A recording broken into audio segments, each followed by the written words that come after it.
All right, y'all. Welcome to Street Church. Come on in, congregation. And for first time visitors, welcome, welcome, welcome. All right. Uh Update or um new take, you know what I'm saying, new opinions on Fannie Wilson, which I found out her name is Fannie Wilson, Fannie Willis, not Wilson, but Fannie Willis. I like Fannie Willis better. I'm gonna just stick with Fannie. And Nathan Wade. Nate Wade, right? Nate Dog. You dog. Hey, Nate Dog.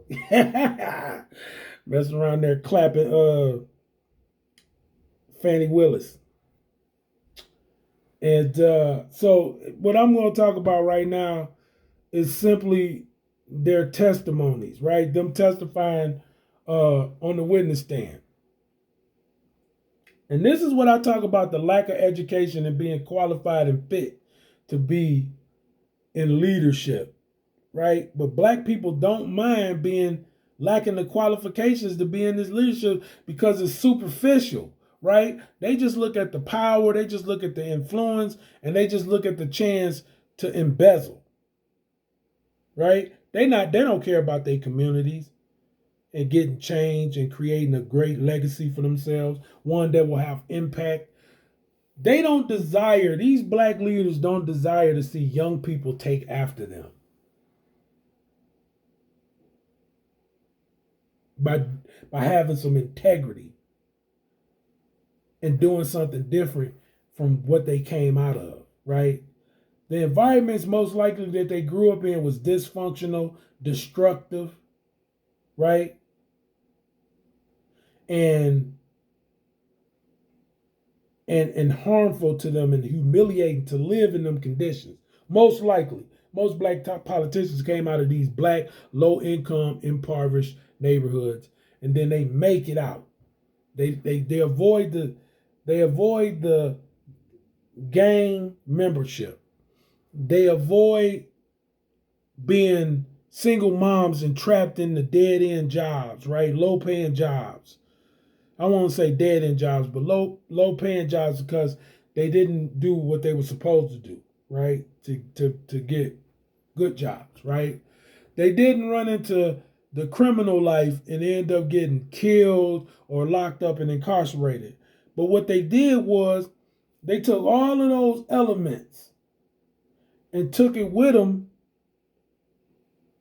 to college and to the jobs that they got. And these good jobs, they decided to just only be street smart about these jobs they in. You get what I'm saying? Instead of the intellect that was there and people was trying to instill into them, which would have made them more qualified to do their jobs. They didn't want to learn English like they supposed to. They want to read, they want to do math, but they knew if they behaved in school and didn't get in no trouble and go to the principal, that behavior would get them up there in the position they wanted, and they could act the way they wanted to once they got the job or the position that they got. That's how some black kids learn. A lot of people might not be aware of this, but that's how we get these corrupt politicians who get in office and end up doing what is corrupt and what is evil in God's sight, having no morals and no integrity. But you wonder how they got in the position. Well, they learned to play the game of being good in school, right? Not getting good grades necessarily, because they knew by them being a minority that if you just behave, they'll move you up the ladder. They do it all the time. They pass kids with low. See, now it's being exposed. People paying more attention to the low reading and low math of minority, low income children. But listen, I watched when I was growing up. If you didn't get in no trouble and you wasn't mouthy in class, they move you up with us who passed. Right? We would pass. We would get our C's and our B minuses and our A's, and them kids that just shut their mouth when class started and didn't say nothing and just act bad when they got out of class, they moved up. They kept moving up. It didn't mean that they had the reading and math proficiency that they should have. They just would play the game of being good at school. All the way up to college, they'll do that. At your job, they'll do that. They'll make somebody a manager just because he's not the talkative one and don't take no initiative. You know that. Come on now. This is street church. We're going to lay this all out. And there's a bunch of black people who plan on doing corrupt and evil things with their positions that know this. They learn this. They learn this while they in the house, and they learn to let you fall on the sword all the time, because all they got to do is just be quiet and be good and not be mouthy to their parents or the people around them, and they'll automatically think you the troublemaker. Right? It's kids that learn this. They observe that this works. And unfortunately, what happens is these are the kids that become deputy sheriffs, chief of police.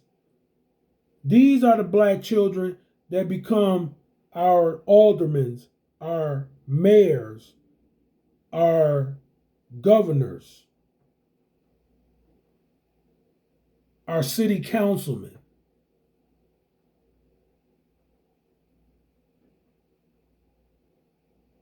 Now, they ain't qualified, but they quiet. And they don't ruffle no feathers until they get into the power. And by then, it's too late. They have the position and influence to do major, major damage. This is how you get Mayor Lightfoot. This is how you get Mayor Brandon Johnson, who currently is the mayor of Chicago. This is how you get a Tiffany Henyard, the one that's tearing up the village of Dalton, Illinois. This is how you get an Al Sharpton. This is how you get Bishop T.D. Jakes. This is how you get the rest in peace, you know what I'm saying? I'm going to say rest in peace, but this is how you get a Bishop Eddie Long. This is how you get a Joel Osteen. You understand? I'm talking about just black community, though. I said Joel Osteen, but it's the same thing. You know what I'm saying? I ain't gonna leave nobody out. If I think of it, I'm gonna say it. This is street church. We're gonna lay it all out here. But this is how you get these leaders. This is how you get a Cory Booker. What is he, congressman? This is how you get an AOC. This is how you get a Omar Ilhan or Ilhan Omar. Yeah, Ilhan Mohar. Omar. This is how you get her. This is how you get a Rashida Tlaib. You get these kind of leaders because they know I just need to be quiet until I get in position. And when I get in position, I'll tear it up the way I want to tear it up. I can do all the things that I fantasize about doing.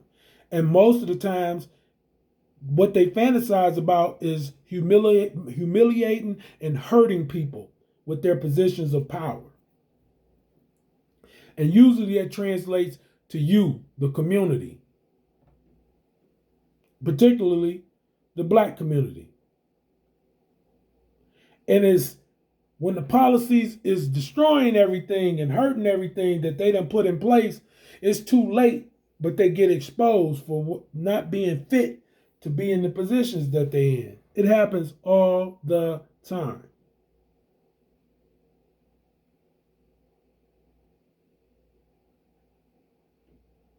It happens all the time. Yeah, it happens all the time. So, this ain't no different. This ain't no different. This is no different. Yep, this is no different. And this is the case with FANI Willis and Nathan Wade. And let me just say this, because I don't want to get more off track. but this is about um, their testimonies, testifying. Um, One was afraid, but yet trying to be confident, right? Or one tried to exude charisma, but showed cowardice and fear. And the other one tried to show cockiness, but it came off as uh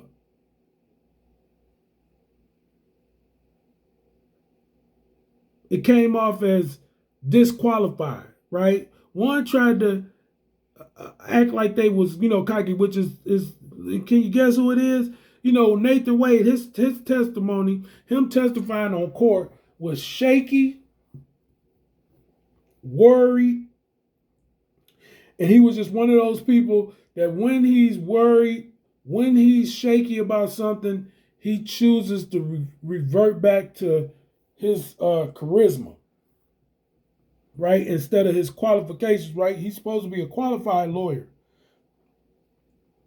a prosecutor. Now, somebody who's used to examination and cross-examination, going back and forth, right? Here it is, he on the stand. And he don't know how to, all of a now he playing like he don't remember stuff and he need to see it on the documents to confirm. Listen, we know that you had a relationship with her. Y'all trying to prove that you had the relationship after you hired him, right? So, okay, so that's the case. Why are you trying to act like you don't remember about a relationship that you had with a woman? How could this be intimate and romantic if y'all downplaying it like it was just some hookups here and there and some money being spent here and there?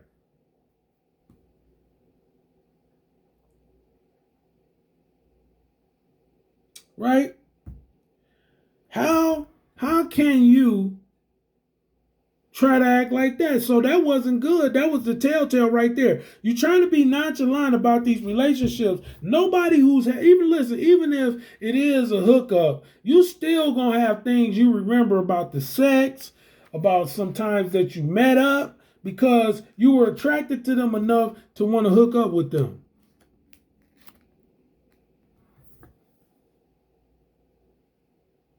But you thought playing it nonchalant was the way to cover up your cowardice, your you disqualifying yourself as being able to be a prosecutor on this Trump case that y'all got going on with him that y'all done trumped up, pun intended, right?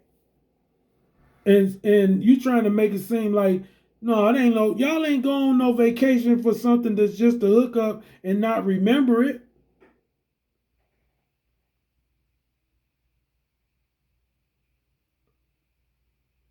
You remember the sex you was having with her. You remember the places, you know why? Listen, you remember the places you was hooking up at because obviously y'all was trying to be discreet about it. So discreet means you got to be specific about the locations and when you hook up. Come on. This is street church. We're going to lay it all out. When you trying to be discreet, you trying to remember specifically when you going to hook up. If it's 2 o'clock, it's going to be 2 o'clock and you can't really be late because you could get exposed. So if you was trying to keep this low key, then you got to be remembering some things. So you trying to play nonchalant and needing to see that paper 1,000 times over. Every time this woman mentioned a date or something or some money, you need like you can put your glasses on or whatever you're doing to refer to this paper to try to stretch out and think about what you're gonna say is really what you was doing. You was asking, let me see that. I'm not sure. I don't. Let me see that. Come on, man. Stop it, Nathan. Lame, lame, and it ain't working. It ain't working. Uh, FANI, WILIS. You trying to be cocky, put more holes in your situation than anything. You thought you looked like you was that sister that was getting them told. That's what you wanted it to come off as. You getting them told. You go, girl. That's how you was doing it. That was your moment.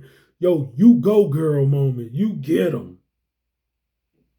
And that's how the media tried to take how you behave there, and they tried to run with that, but it ain't working.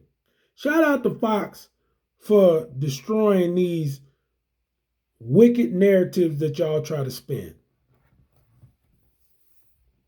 They're a godsend when it comes to that type of stuff.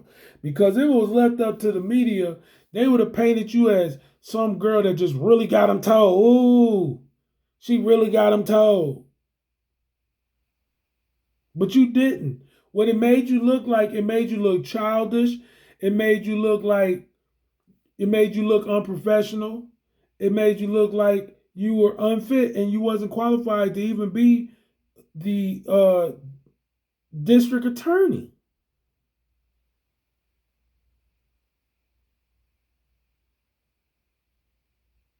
Really. I'm just telling you the truth.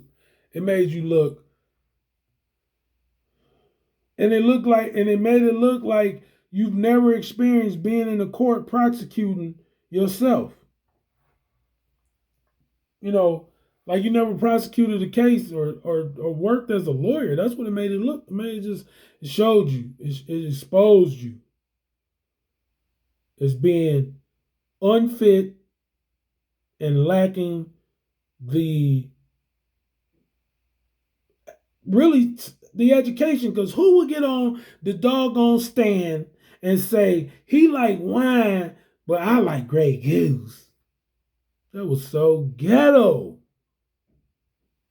That was so ghetto. That right there, I just threw my hands up. That was so embarrassing. That was so embarrassing. He like wine, but I like Grey Goose. Oh, gosh, you thought you was saying something with that. That just sounded so ghetto. It just was not tactful. It wasn't tasteful. It just, you gotta have tact and taste. And then you tried your best to throw in the fact that Trump was on trial for his situation, not you.